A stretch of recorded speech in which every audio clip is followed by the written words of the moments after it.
The struggles of my early life. I still remember the smell of dust in our tiny broken house. The walls were cracked, the roof leaked whenever it rained, and we had just one old fan that hardly worked during the scorching summers. I was born into poverty, and from my very first breath, life taught me that nothing was going to come easy. My father worked as a daily wage laborer, often returning home late at night with his clothes soaked in sweat and his hands covered in cuts. Some days he would come home with a little money, and other days with nothing at all.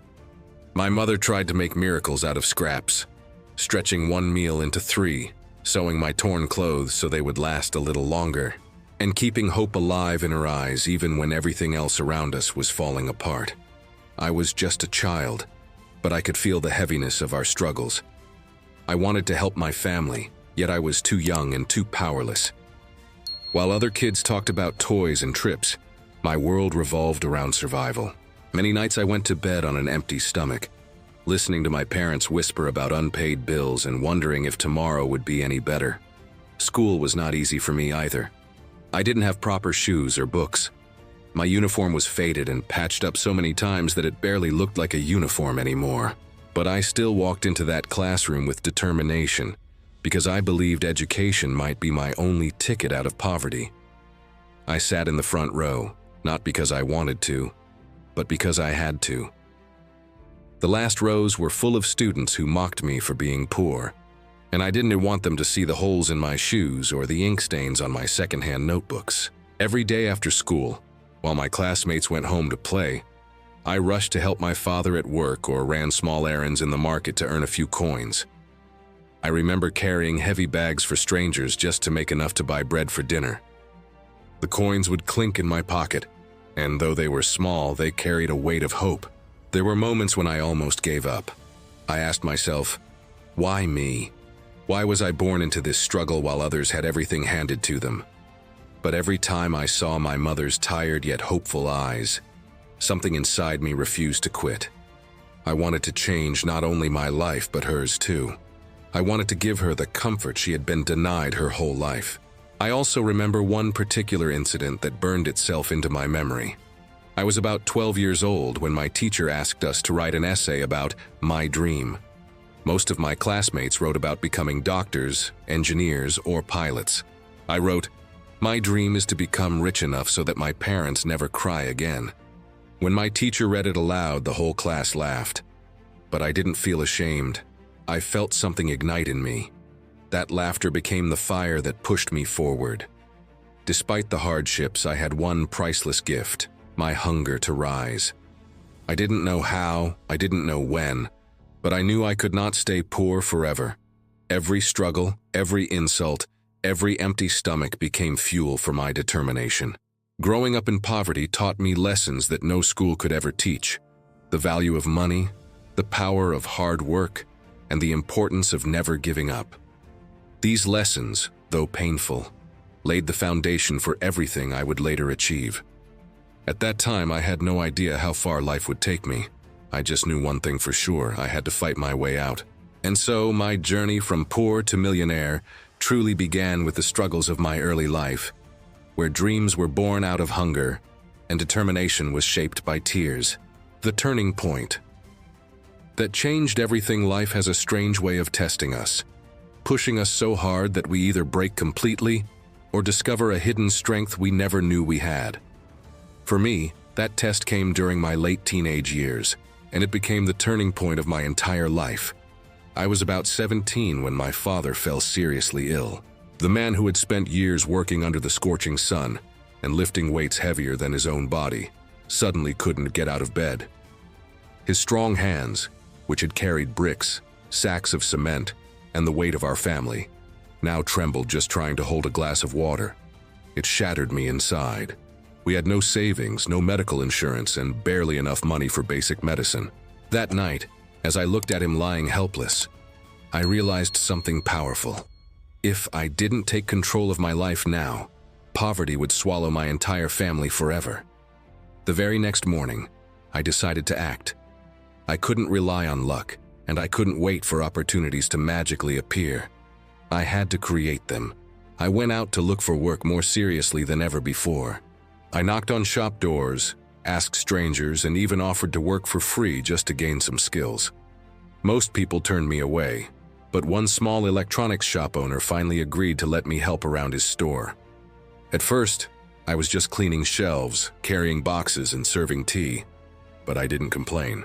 I observed everything: the way he dealt with customers, the way he priced items, how he managed his accounts. I had no money to invest, but I knew knowledge was free if I paid attention. Slowly, I started learning the basics of selling, negotiating, and building trust with customers. One day, a customer came in looking for a small mobile phone repair. The shop owner wasn't around, and the customer seemed impatient. I had seen repairs being done before, so I took a chance. My hands were shaking, but I managed to fix the issue. The customer smiled, paid me, and even tipped me a little extra. That was the first time I realized I wasn't just earning a few coins, I was building a skill that could change my life. That small victory lit a spark in me. I began to spend extra hours in the shop, learning everything I could about electronics, repairs, and sales. At night, while others slept, I borrowed old broken devices from junk shops and practiced fixing them under the dim light of a kerosene lamp. My fingers often got cut, my eyes burned from lack of sleep, but inside me grew a fire that couldn't be put out. During this period, another defining moment happened. I attended a free motivational seminar in my town, not because I could afford it, but because I sneaked in and sat at the back. The speaker talked about how hard work, persistence, and learning from failure could change anyone's destiny. His words struck me like lightning. He said, "You don't need money to start, you need hunger." That single line became etched in my soul. From that day onward, I promised myself I would never let excuses hold me back again. Soon, I started saving every little rupee I could. I stopped buying snacks, avoided unnecessary spending, and even skipped bus rides to walk long distances just to save more. It was painful, but every coin I saved felt like a brick in the foundation of my future. Within months, I had saved enough to buy a few small tools and secondhand parts. That became the beginning of my tiny side hustle. I started repairing phones and gadgets for neighbors and friends. It wasn't much at first, but it gave me something I had never felt before: control over my life. For the first time, I wasn't just waiting for luck or charity. I was creating my own opportunities. My father, though still weak, would smile with pride whenever I handed my mother a few bills I had earned. Those smiles were worth more than gold. Looking back, that period of my life was when everything truly began to change. My father's illness, though heartbreaking, forced me to step into responsibility earlier than most people my age. The small shop job, the late-night repairs, the motivational seminar, all of it shaped me into someone who believed that no matter how deep the hole of poverty was, I could climb out of it with determination and hard work. That was the turning point, the moment when my life stopped being about survival and started being about building a future. Sacrifices, setbacks, and sleepless nights. People often talk about success as if it's a straight road. Work hard, stay focused, and eventually, you'll reach your destination. But in reality, success is nothing like that. It's messy, unpredictable, and full of setbacks that test your willpower to the core. My journey was no exception. When I first started repairing gadgets from home, I thought things would quickly get better. I imagined customers lining up at my door, money flowing in, and my family's struggles slowly disappearing. But reality was harsh. There were days when no one came. Sometimes the little work I got didn't even cover the cost of the parts. And then there were failures, repairs that went wrong, devices I couldn't fix, and angry customers who refused to pay. Each failure felt like a punch in the gut, reminding me that I was still just a beginner trying to survive. But I refused to stop. Instead, I pushed harder. I began to wake up before sunrise and stay awake long past midnight. During the day, I worked at the shop to learn more. At night, I practiced on broken devices, watching free tutorials whenever I managed to borrow a friend's phone with internet access. My eyes burned from exhaustion, my hands were full of scratches, and my body constantly craved rest. but I kept going. Deep inside, I knew that these sleepless nights were the price of my future. Of course, my sacrifices didn't just involve time and energy. I had to give up many things most people take for granted. While my friends spent weekends hanging out or buying new clothes, I wore the same 2 shirts again and again. While others celebrated birthdays with cakes, I quietly skipped meals so I could save a little more money for tools and spare parts. It hurt sometimes. I wanted to enjoy life like everyone else, but every time hunger or loneliness hit me, I reminded myself of my bigger dream, lifting my family out of poverty. But the road wasn't just tiring, it was brutal.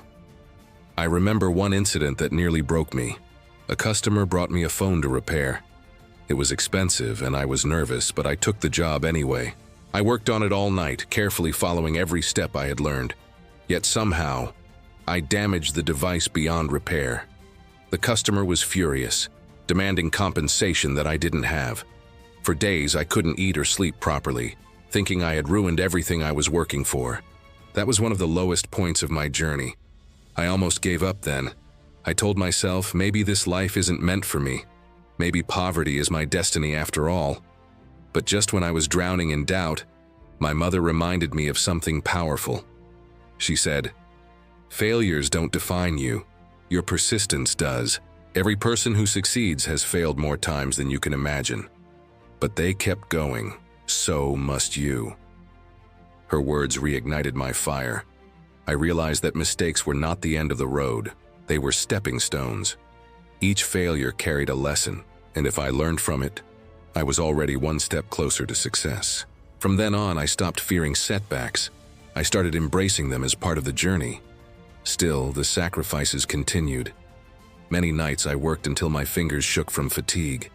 My body wanted to quit, but my mind whispered, just one more repair, just one more step, just one more night. I often fell asleep on my workbench, tools scattered around me, only to wake up and start all over again. There were also times when people doubted me, neighbors who laughed at my small business, relatives who said I should give up and find a stable labor job instead. Their words cut deep, but I learned to turn criticism into fuel. Every insult became motivation to prove them wrong. Looking back now, I realize those sacrifices, setbacks, and sleepless nights were not obstacles. They were the very things that shaped me. They built my resilience, sharpened my skills, and toughened my spirit. Without them, I wouldn't have had the strength to climb higher. It was during those hard years that I truly understood a vital truth. Success doesn't come to those who only dream. It comes to those who are willing to bleed, sweat, and sacrifice for it. Building my dream. Step by step. The sacrifices and sleepless nights slowly started to bear fruit. My little side hustle of repairing phones and gadgets, which once felt uncertain, began to grow. At first, I only had a few neighbors as customers. Then, word of mouth spread. People started saying, "Go to him, he won't cheat you and he'll fix your device." That trust became my strongest currency. I still remember the first time I made what I considered a big earning. It was a repair job for an old laptop. I worked on it for 2 nights straight, carefully testing each part until I finally brought it back to life. When the owner paid me more than I had ever earned before, I didn't run to buy food or clothes. Instead, I tucked the money away safely. That night, I looked at my parents' faces while they slept, and I whispered to myself, "This is just the beginning." With every coin I saved, I planned carefully. I didn't want to waste money. I bought better tools, stocked some spare parts, and slowly started taking on bigger jobs. Soon, I was repairing not just phones, but also small electronics like radios, chargers, and laptops. What started as a corner table in my home turned into a little workstation. But I didn't stop there. I knew if I wanted to grow, I needed to think bigger. I began dreaming of having my own shop, an actual place with a signboard where customers could walk in confidently. It sounded impossible at the time. Rent was too high and I had no capital. But I told myself, step by step, save, work harder, build slowly. For almost 2 years, I kept grinding. I skipped luxuries, saved every rupee, and even started offering home services where I would go to people's houses to repair their devices. It was exhausting, but it helped me earn extra. Finally, one day, I had saved enough to rent a tiny shop on the corner of a busy street. It wasn't fancy. It had peeling paint and a rusty shutter. But to me, it felt like a palace. The first time I opened that shop, I stood at the entrance for a long time, just staring. Tears filled my eyes because I knew this was a turning point. I wasn't just the boy who fixed phones at home's you anymore. I was a business owner. That feeling of independence, of creating something out of nothing, was priceless. Of course, the journey didn't suddenly become easy. Running a shop brought new challenges, managing expenses, attracting more customers, competing with other shops. But I embraced every challenge with the same hunger that had kept me going through poverty. To grow further, I started reading books about business and customer service. Whenever I could borrow a second-hand book or sneak into a library, I grabbed the opportunity. I also made sure every customer left satisfied. If someone couldn't afford to pay fully, I still helped them, because I knew kindness always comes back. Slowly, my reputation grew. People started trusting me not just for repairs, but for buying second-hand devices and accessories. One of my proudest moments was when I hired my first helper. He was a young boy, just like I once was, struggling to survive. Training him felt like giving back, like completing a circle. Together, we managed more customers, handled more work, and grew the shop little by little. Within a few years, my small shop turned into something bigger. I opened a second one, then a third. What once seemed impossible was now unfolding before my very eyes. And every time I looked back at the boy who carried heavy bags in the market for a few coins, I felt grateful that I never gave up. Step by step, brick by brick, I was building my dream. I wasn't a millionaire yet, but I was no longer poor. I was standing on the foundation I had built with my blood, sweat, and sacrifices. And most importantly, my parents no longer had to worry about food or medicine. Seeing their smiles was worth more than all the money in the world. But deep inside, I knew my journey wasn't over. I had only climbed the first few steps of a very long staircase. Bigger dreams were waiting at the top, and I was ready to chase them, no matter how hard the climb. From rags to riches, my millionaire moment. The day I first earned $1 million wasn't just about money. It was about the journey, the battles, and the belief that carried me through when nothing else did. But let me take you step by step to how I got there, because it didn't happen overnight. After opening my first shop and then expanding to a few more, I realized something very important. Success doesn't come by working harder alone. It comes by working smarter. I had been repairing devices day and night, but if I wanted to grow beyond just surviving, I had to start thinking like a true businessman. I began to invest in knowledge. I attended free workshops, listened to successful entrepreneurs online, and read books about business strategies. I learned about marketing, customer service, inventory management, and the power of reinvesting profits. Instead of spending money on luxuries, I put it back into my shops, improving them, adding more services, and hiring staff who could handle more customers. Then came my big breakthrough. One day I noticed how quickly smartphones were becoming a necessity, not a luxury. Everyone wanted one, but not everyone could afford the latest models. That's when I had an idea. What if I started a business of buying used smartphones, refurbishing them, and selling them at affordable prices?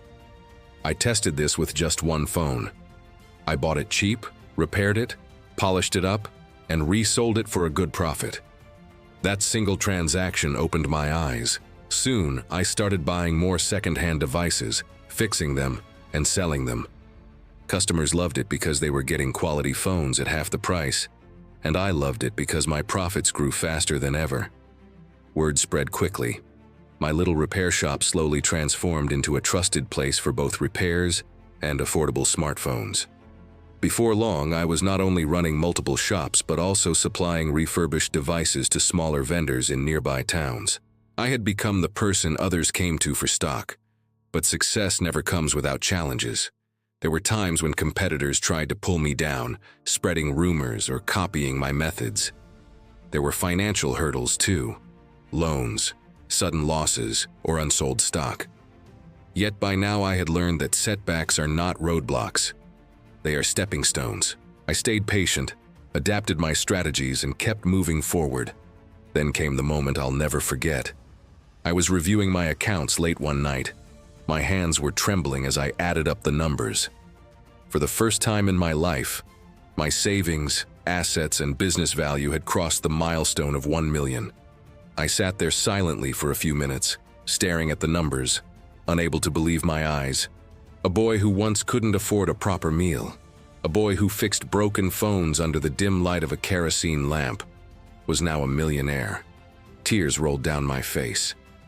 Not because of the money itself, but because of what it represented. Every sacrifice, every insult, every sleepless night had been worth it. I thought about my father, who once worked until his body gave up, and my mother, who stretched every grain of rice to feed us. That night, I walked into their room, woke them up gently, and told them, "We'll never struggle again. I've made it." The joy and pride in their eyes was my true reward. But becoming a millionaire didn't make me stop. If anything, it made me hungrier. Not for money, but for impact. I began mentoring young boys like I once was, teaching them skills, showing them that poverty doesn't have to be permanent. I invested in new ventures, expanded my business further, and used my wealth to create opportunities for others. Looking back now, I realize my journey wasn't just about going from poor to rich. It was about transformation. Poverty gave me hunger, failures gave me strength, sacrifices gave me discipline, and success gave me purpose. And if there's one lesson my story proves, it's this: no matter where you start in life, with hard work, persistence, and faith, you can rewrite your destiny. That is how I went from rags to riches, from a boy who once carried heavy bags in the market for a few coins, to a man who built an empire brick by brick. My millionaire moment was not the end of my journey. It was just the beginning of a life I once only dreamed of.